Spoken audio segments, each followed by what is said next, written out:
salam teman, salam dari Masika Ngelak Barokah.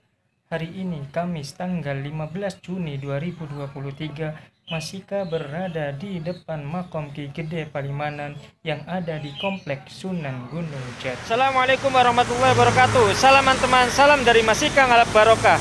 Hari ini Kamis tanggal 6 Juli 2023, Masika berada di kantor Kuwu Palimanan Barat. Ikuti perjalanan Masika dalam menelusuri dan membuka wawasan sejarah.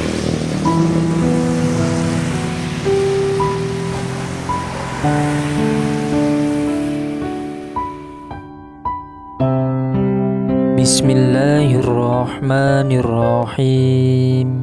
Allahumma sholli wa sallim wa barik ala sayyidina Muhammad.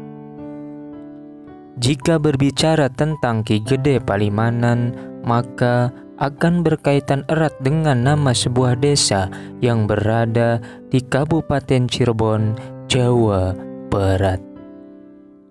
Banyak sekali versi yang menceritakan tentang asal-usul Palimanan. Alhasil, banyak pula yang membuat cerita tidak nyambung dan terkesan ngawur.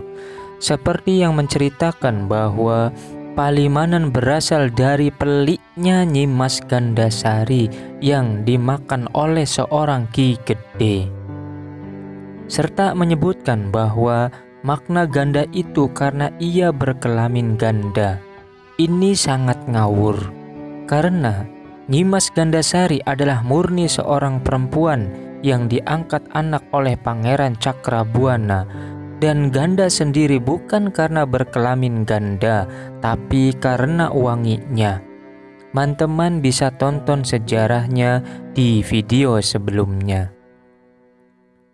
Selanjutnya, ada juga versi yang menyebutkan bahwa di wilayah Cirebon pada akhir abad ke-14 dikisahkan sedang ada peperangan antara pasukan kerajaan dari Galuh yang dipimpin Tumenggung Arya Kiban melawan pasukan Kuningan yang dipimpin oleh Arya Kemuning. Konon, di dekat daerah yang menjadi medan peperangan itu ada seseorang yang sedang menjalani laku batin, yaitu bertapa. Dikarenakan dalam peperangan tersebut sangat mengganggu ketentramannya seorang yang sedang bertapa.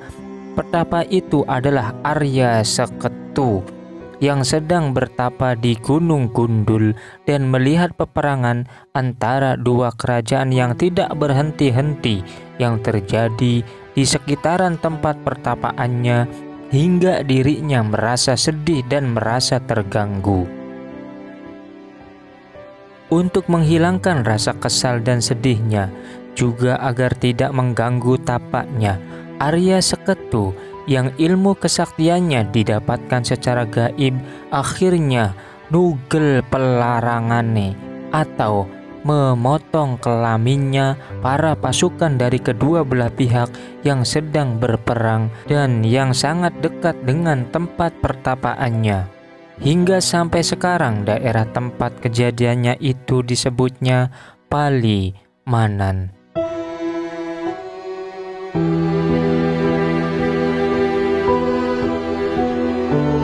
Masih banyak versi tentang sejarahnya, namun mohon maaf jika Masika tidak setuju karena sangat rancu. Selanjutnya, Masika pun dapat sumber lain mengenai asal-usul Palimanan yang menyebutkan bahwa jika dipahami dari kata bahasanya, Palimanan dimungkinkan berasal dari kata liman yang diberi imbuhan pa dan akhiran an, sehingga akhirnya diucapkan Palimanan. Liman dalam bahasa Jawa kuno maupun Sunda kuno, yakni adopsi dari kata bahasa Sangsekerta, artinya sama dengan gajah.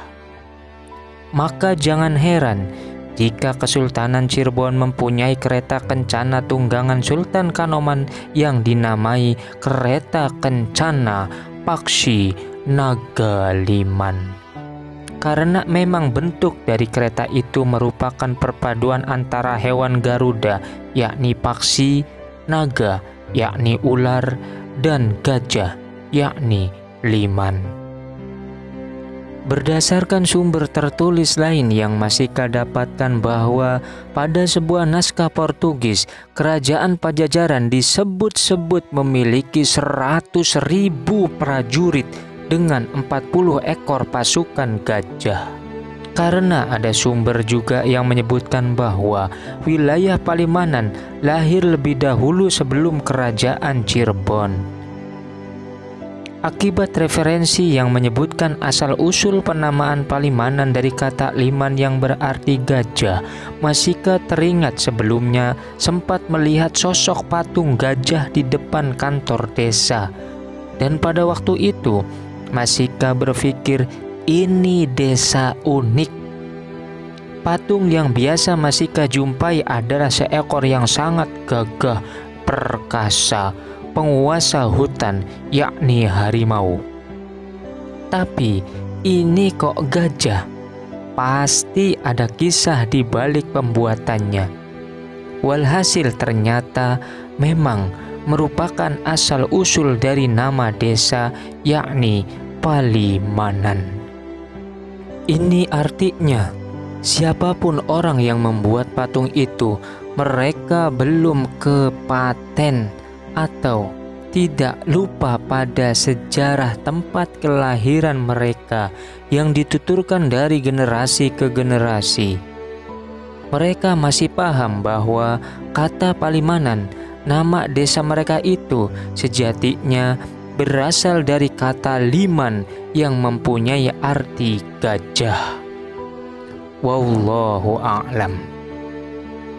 Selanjutnya, mengenai sosok dari Ki Gede Palimanan pun berbeda pendapat. Ada yang menyebutkan beliau bernama Ki Ageng Tepak. Ada juga yang menyebutkan bahwa beliau adalah Adipati Arya Kiban. Namun, Masika teringat tentang hasil wawancara dengan seorang juru kunci di Makom Sunan Bonang.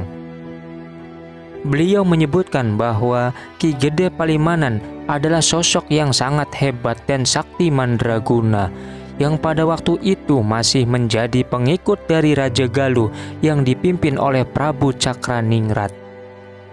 Akan tetapi, setelah diserang dan dipukul mundur oleh pasukan dari Cirebon yang dipanglimai oleh seorang perempuan yakni Nyimas Gandasari, akhirnya Ki Gede Palimanan tertangkap yang kemudian masuk Islam dan bersedia menjadi pengikut Sunan Gunung Jati.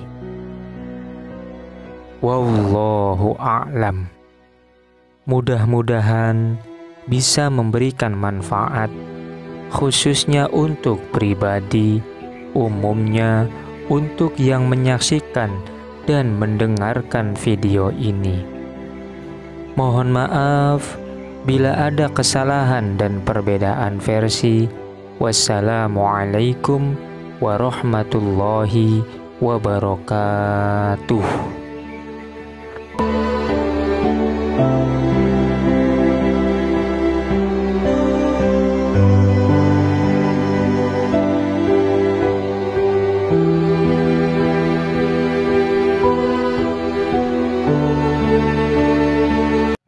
Ibadallah rijalallah agisuna li ajlillah wa kunu aunana lillah asanah bi fadlillah.